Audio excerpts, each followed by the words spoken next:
क्या आने वाले दिनों में आपके घर का गैस सिलेंडर सस्ता हो सकता है? क्या भारत ने मिडिल ईस्ट पर अपनी निर्भरता कम करने के लिए एक ऐसा मास्टर स्ट्रोक चल दिया है जिससे गैस संकट का खतरा भी अब टल जाएगा? कीमतों में भी राहत मिल सकती है क्योंकि भारत ने अमेरिका से रिकॉर्ड मात्रा में एलपीजी यानी कि रसोई गैस खरीदना शुरू कर दिया है। लेकिन सवाल तो ये है कि क्या अमेरिका से आने वाली गैस सच में सस्ती पड़ेगी या फिर सिर्फ सप्लाई सुरक्षित करने के लिए भारत ज्यादा कीमत चुका रहा है। सवाल ये भी है कि क्या अमेरिका पर यकीन करना सही है भारत के लिए? आइए समझते हैं पूरी कहानी टू द पॉइंट में। नमस्कार, आपके साथ मैं पल्लवी रविंद्र सिंह। भारत दुनिया का दूसरा सबसे बड़ा एलपीजी उपभोक्ता देश है और हमारे वहाँ हर साल लगभग 3.3 करोड़ टन एलपीजी की खपत होती है और इसकी तकरीबन 60 से 65% ज़रूरत आयात के जरिए पूरी होती है। अब तक भारत अपनी लगभग 90% आयातित गैस के लिए मिडिल ईस्ट के जो देश हैं उन पर, जैसे कि सऊदी अरब, यूएई, कतर और ओमान पर निर्भर था। लेकिन इस साल पश्चिम एशिया में बढ़ते तनाव और स्ट्रेट ऑफ हॉर्मुज में पैदा हुए संकट ने भारत की चिंता को बढ़ा दिया। अप्रैल में भारत का एलपीजी आयात घटकर केवल 6.96 लाख टन तक पहुंच गया था, जिससे सप्लाई पर दबाव बढ़ने लगा था। फिर भारत ने क्या किया? आपके मन में ये सवाल आया होगा।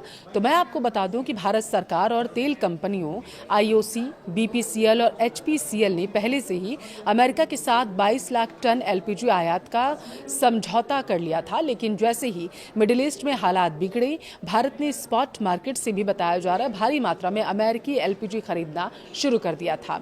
एक रिपोर्ट के अनुसार जून 2026 में भारत अमेरिका से 11 से 12 लाख टन एलपीजी आयात करने की तैयारी में है, जो अब तक का सबसे बड़ा रिकॉर्ड माना जा रहा है। यानी जून महीने में भारत की कुल एलपीजी जरूरत का लगभग 2/3 हिस्सा अकेले अमेरिका से आ रहा है। यूएई से आयात क्यों घट गया है, अब आप उसे समझिए। दरअसल जो यूएई कभी भारत का सबसे बड़ा सप्लायर था, उसने मई में केवल 1.34 लाख टन एलपीजी भेजी थी हमारे वहाँ पे। अब हालांकि जून में इसमें थोड़ी रिकवरी हुई थी और 3 से 4 लाख टन तक पहुँचने की उम्मीद जताई गई थी विशेषज्ञों के जरिए। यानी भारत अब एक ही इलाके से निर्भर नहीं रहेगा। कुवैत, ईरान, अल्जीरिया, नाइजीरिया और अमेरिका जैसे विकल्पों पर भी भारत अब विचार करने लगा है। क्या अमेरिका से आने वाली गैस सस्ती होगी? बहुत सारे लोगों के मन में सवाल अब ये होगा। तो मैं आपको बता दूं, सबसे दिलचस्प बात यही है, अमेरिका से भारत तक गैस पहुंचने में लगभग 25 से 30 दिन लगते हैं, जबकि यूएई से यही दूरी 5 से 7 दिन की होती है।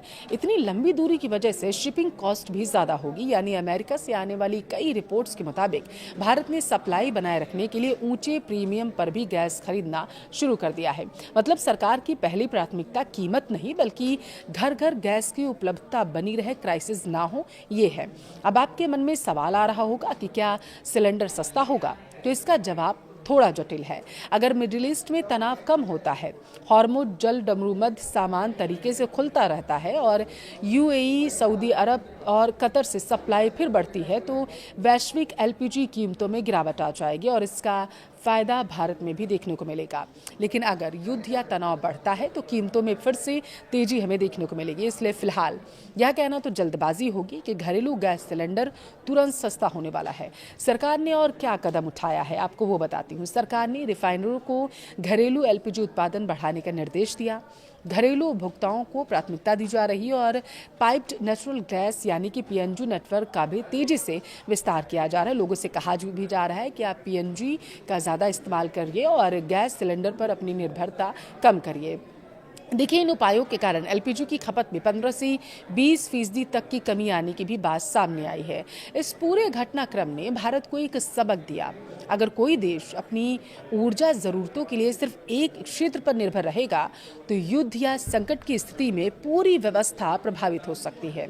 और यही सबक भारत को इस बार मिल चुका है और यही वजह है कि भारत अब एक सप्लायर की बजाय मल्टी सप्लायर स्ट्रेटजी पर काम कर रहा है और अमेरिका से रिकॉर्ड एलपीजी आयात उसी रणनीति का हिस्सा है।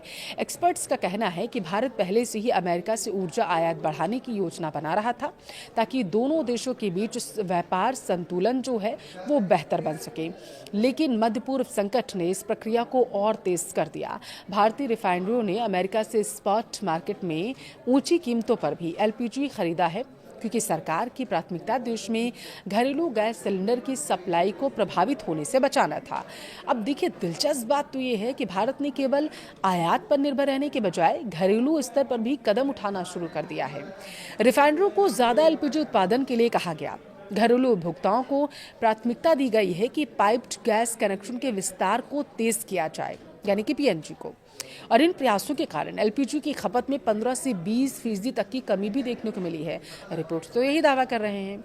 अब जून महीने में अमेरिका के अलावा यूएई से 3 से 4 लाख टन एलपीजी मिलने की उम्मीद है, जबकि कुवैत से लगभग 45,000 टन गैस की आपूर्ति हो सकती है। इसके अलावा ईरान, ओमान, कतर, अल्जीरिया और नाइजीरिया से भी सीमित मात्रा में सप्लाई जारी है। देखिए, एक्सपर्ट्स ये कह रहे हैं कि स्ट्रेट ऑफ हॉर्मुज के आंशिक रूप से खुलने के बाद आने वाले महीनों में मध्य पूर्व से एलपीजी सप्लाई फिर से सामान्य हो सकती है और इससे अंतर्राष्ट्रीय बाजार में एलपीजी की कीमतों पर दबाव कम होगा और भारत को सस्ती गैस मिलने की संभावना बढ़ेगी। फिलहाल अमेरिका भारत के लिए सबसे बड़ा एलपीजी सप्लायर बनकर उभरा है और यह बदलाव भारत की ऊर्जा रणनीति में एक महत्वपूर्ण मोड़ बनकर सामने आ चुका है। तो कुल मिलाकर अच्छी खबर तो ये है कि फिलहाल देश में गैस संकट का खतरा काफी हद तक टल गया है। लेकिन क्या इसका फायदा आम आदमी को सस्ते सिलेंडर के रूप में मिलेगा? ये आने वाले कुछ हफ्तों या महीनों में अंतर्राष्ट्रीय हालात और कच्चे तेल और एलपीजी की कीमतों पर निर्भर करेगा। आपके शहर में अभी घरेलू गैस सिलेंडर कितने रुपए में मिल रहा है? कमेंट करके जरूर बताएं।